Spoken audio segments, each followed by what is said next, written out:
இணையவர்களே, ஆனந்தமானவர்களே, அற்புதமானவர்களே, இந்த அற்புதமான தருணத்தில், ஆனந்தமான தருணத்தில் இறையருள் ஆசீர்வாதத்தில், பரம்பொருள் ஆசீர்வாதத்தில் குரு பயிற்சி இதுவெல்லாம் நல்ல இடத்துல தான் இருந்துச்சு குரு பயிற்சி. இப்போ குரு பகவான் வந்து பார்த்தீங்கன்னா, உங்களுக்கு உங்களுக்கு வந்திருக்க சூழ்நிலைகளும், இருக்கிற தன்மைகளும் பார்க்கும்போது, பார்வைகள் எங்கே இருக்குது அப்படின்னா 2ஆம் இடத்த, 4ஆம் இடத்த, 6ஆம் இடத்த பார்க்கின்றது. ஆகவே நண்பர்களே, இப்பொழுது வந்து என்ன சார் குரு பயிற்சி, சனி பயிற்சி எல்லாமே துலாமுக்கு நல்ல நேர்மை, நீதி, நாணயம், தராசு ஜெயிச்ச மாதிரி எல்லாத்தையும் கையில் பிடிச்சிட்டு இருங்க இந்த நண்பர்கள் எல்லோருமே. குரு பயிற்சி வந்து இருக்கிற இடம் ஒரு சுமாரான இடமாக இருந்தாலும், தொழில் சாணத்தில் வந்து அமைஞ்சிருக்கக்கூடிய சூழ்நிலைகள் அப்படிங்கிற மாதிரி இருந்தாலும், பார்க்குற பார்வைகள் 2, 4, 6 அப்படிங்கிற மாதிரி இருக்குது. வண்டி வாகனங்களை மாற்றுவீங்க, தாயாருக்கு நல்லா கவனிப்பீங்க, தாயார் மேலே திடீர் பாசத்தை செலுத்துவீங்க, குடும்பத்தில் ஒற்றுமை ஏற்படுத்துவீங்க, குடும்பஸ்தானம் ரொம்ப நன்றாக இருக்கின்றது, நல்ல ஒரு தன்மையை செய்வீங்க.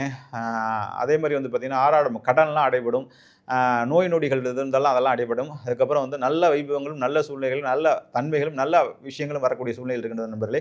இந்த குரு பயிற்சினால பரிகாரம் செய்து கொள்ளக்கூடிய ராசிகளில் துலா ராசி இருக்குன்னு. ஏன்னா ஏற்கனவே இருந்த இடம் நல்லா இருக்குது. உச்ச பெற்ற குருவாக இருந்தாலும் தொழிலில் எதுவும் பாதிப்பு வரக்கூடாது, தொழிலில் எதுவும் சிரமங்கள் வரக்கூடாதுன்னா கண்டிப்பாக நீங்கள் ஒரு தடவையேனும் பட்டமங்கலம் குரு, பட்டமங்கலத்தை குரு யாரும் சொல்ல மாட்டாங்க, சிவகங்கை பக்கத்தில் இருக்குது. பட்டமங்கலத்தில் இருக்கிற குரு ஒரு வாட்டி பார்த்துட்டு வாங்க.